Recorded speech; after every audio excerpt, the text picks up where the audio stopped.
you're too close to the screen, you might want to take a step back. I mean, if you're watching this on your device, on RTM Click, I guess you are okay, but make sure there's a certain distance. Yes. Of course, because we want to be safe. Exactly. Whenever we are doing whatever that we're doing at home, especially when you are working. Yes, we definitely want to be safe. And ladies and gentlemen, so we just recently found out that the entire world actually has another celebration onto it, and this celebration is basically, I don't want to like generalize it too much, but essentially it is called the World Day for Safety and Health at Work. Now that we are introduced to this day or to this celebration, I'm just like, wait.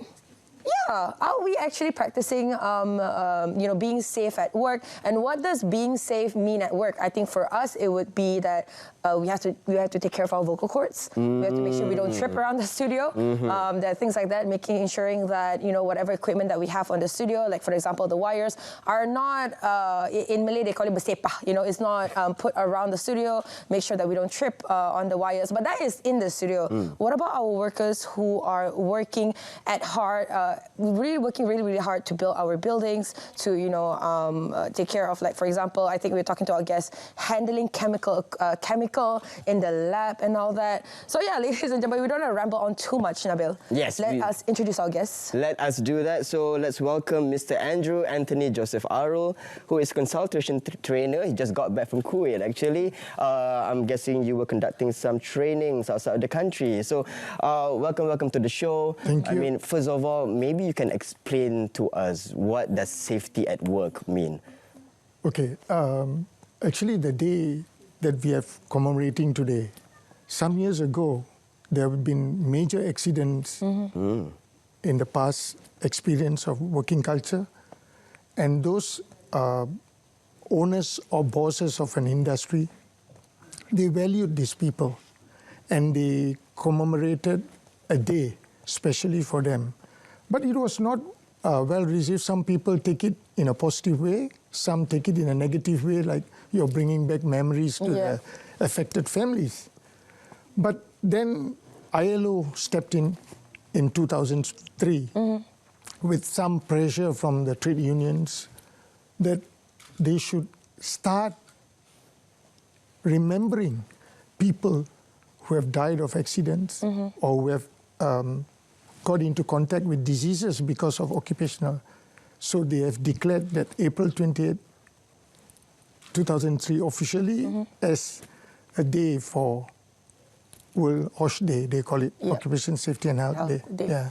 Yeah, I think we were talking a little bit about off camera as well on how you think, you know, OSH or occupational safety and health should be introduced in school. So I had my first taste of OSH when my best friend applied for a course on OSH, and I was like, "What is OSH? what do you mean OSH? What do you mean by occupational safety and health?"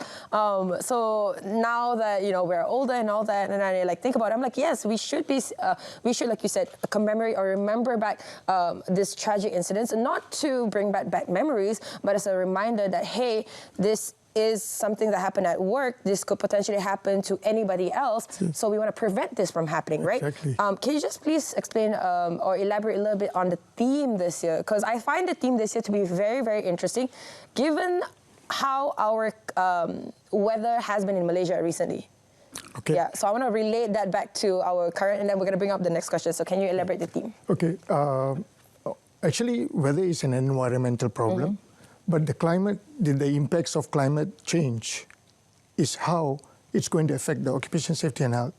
Now, if you look back at the history of occupation safety and health, everybody who have started this industry have been following and doing their businesses as usual. But the climate has changed. Yeah. So the workers have been given a 15 minutes break in the morning and a half an hour break for their lunch and all these things. Now, these are all a very important thing if you look at the labor requirement, whereby actually they are taking time out from the hazard present at their place of work.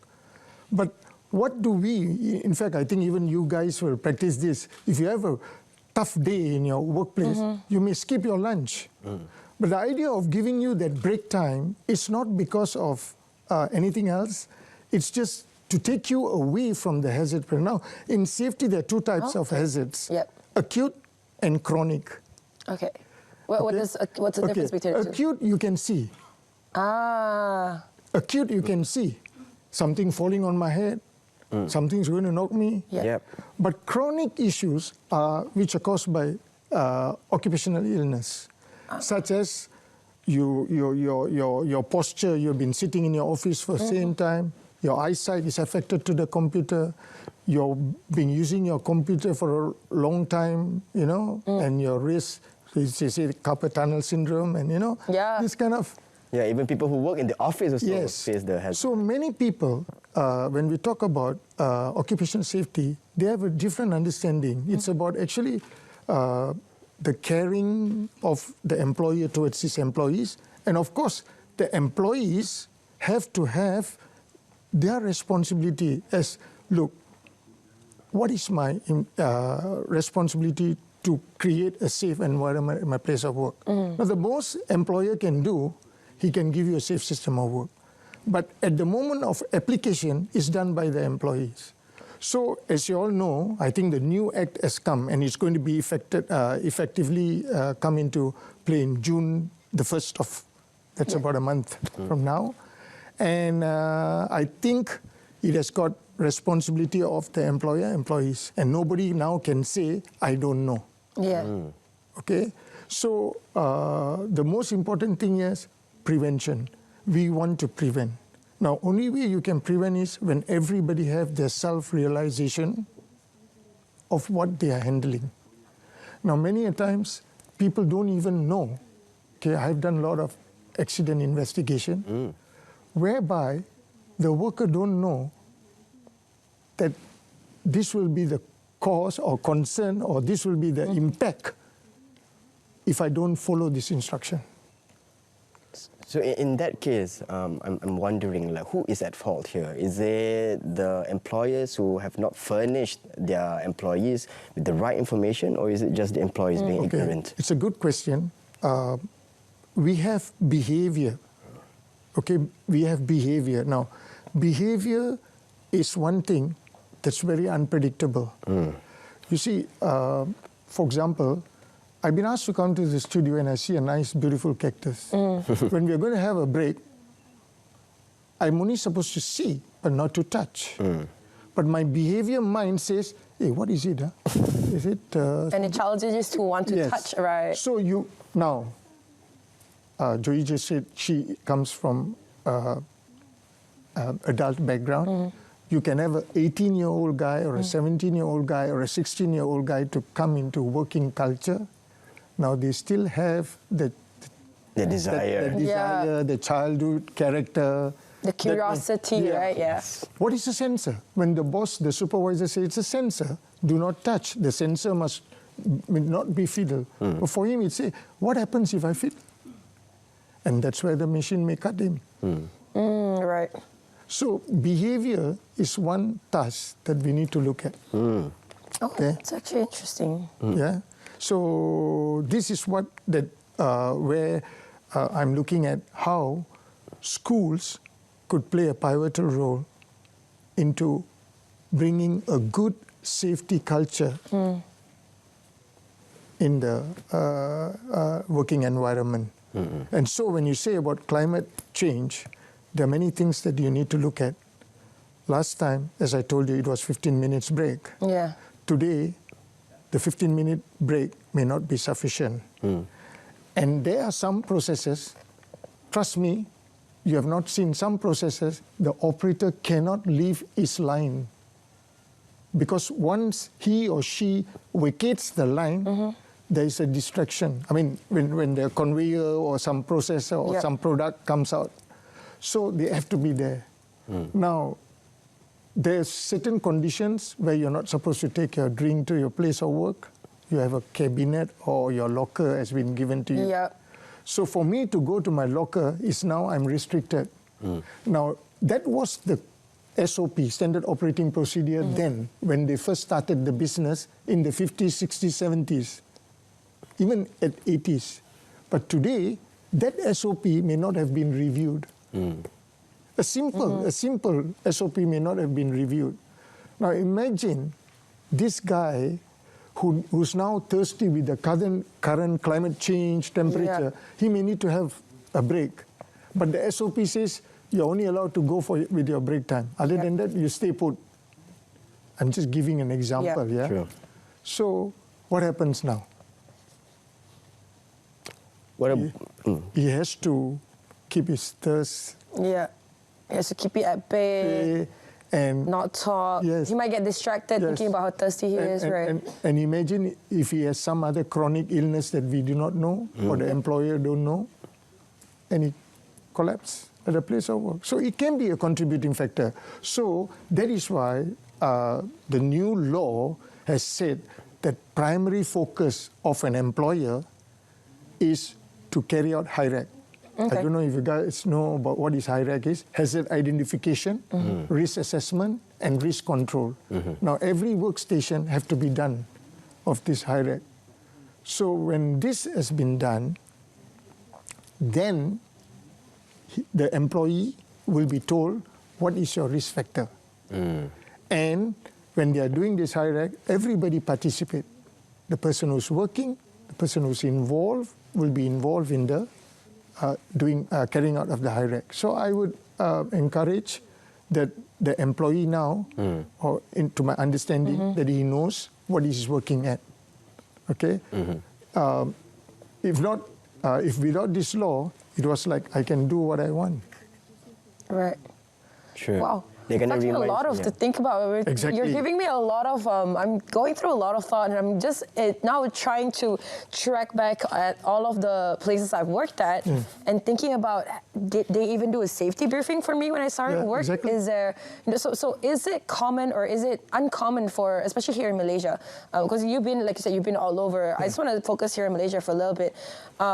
So for jobs that require them to perform heavy machinery, I'm pretty sure it's mandatory, right, for them to do a safety briefing. But what about other jobs that don't require them to operate heavy machinery? Because earlier on you mentioned about a little bit like how things like, when we're bending too much, that could also be a, Economics. Yeah, economics. When we, like for example, our job, I think we're required to stay in the studio, and the studios are very, very cold. A lot of people know this. Sometimes it can hit like below 16 degrees, and we get very cold. And I often get sick from working. Things like that, like I said, jobs that don't require us to perform heavy machinery. Do you think employers out there should do a safety briefing or like a briefing in general before we start any job? Okay. And is it common or uncommon? Yeah, it's a very good question actually. It's time, the OSHA itself covers every industry. Only 2 industries are exempted from the law. Oh. That is the Marine, because they have their own ordinance. Right. And the Armed Forces, they have their own act. Yeah. And all the rest, you, me, even my mom, in the house, have to follow. Because when my mom is in the house, if I'm engaging a maid, Right.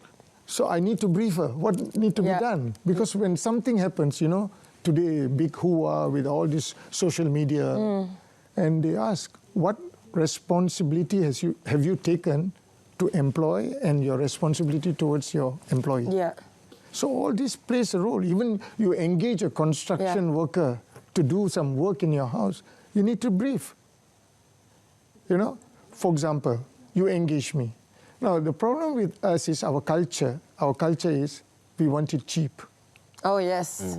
So we want it cheap and and fast. the job, get it done fast. Now, my point here is, how many of us, when we engage our contractors, do we inspect our tools? Right. Are you bringing the correct ladder to climb up, Yeah. to working at heights? And what does the law say when I'm about more than 10 feet? I need to have a harness or a lifeline. Oh, wow. So all these things, you see, many of us do not read the law. Yeah. So that could be the contributing factor. When we don't read, we don't understand. Like you see, when I'm in the industry, so I come and talk to you, then you say, oh, there is. I didn't know about it, you see. So the new law, as given a lot of responsibility. I should really thank the new law where we have lost, talking on this day, we have lost many people on accidents and also on chronic issues. Okay, a lot of people in the railway industries have lost their hearing. Because you must understand, how was alignment done for train wheels, the coaches wheels? How was alignment done? Today we go to the workshop, sit in the aircon room, and they get it done for our cars. But those days, for the train, it was they need certain amount of burning. You know, they call it the foundry yard, and they wise their wheels, open up, wise it, and then we heat up the hammer mallet, and then they have to hit it at 120 decibel. So hot. At the foundry yard, they don't wear shirt. You know? They don't wear shirt, they don't wear any shorts, protective gears. And there's no safety protection. And I'm sure if there was any statistic taken, there would be a lot from the railway industries who have lost their hearing. I think in general itself, this study that was done recently is that every day 6,300 people die as a result of occupational accidents or work-related diseases, and more than 2.3 million deaths per year. Now, we're slowly running out of time. I can see my producer. I really actually want to go a little bit more on this topic because, again, safety is not a laughing matter. Anybody could get hurt at work, like you said, literally, even down to the cleaner, as you said, down to the person that operates the heaviest machinery. I think our last question before we wrap up is that how can we as Malaysians do better, and how can we actually support safety, better safety SOPs at work? Okay, this is another important thing that I want you to look at. We have very good enforcement department. We have good government governance over this subject matter. But one very worrying concern is about, we talk about training need analysis. The nation may spend or have certain bodies looking after this training need analysis. And I am very concerned about this training need analysis. Sometimes it's just that, have you conducted the training? Yes, I did. But how effective it was is questionable. So I seriously want the authorities, for whoever listening to this, to look at the training need analysis, whereby we are not, at that time when we had COVID, we were having a lot of online classes. And that online classes are still being practiced. But certain topics of safety cannot be taught online. It should be done practically, so it becomes effective. So training need analysis is very important.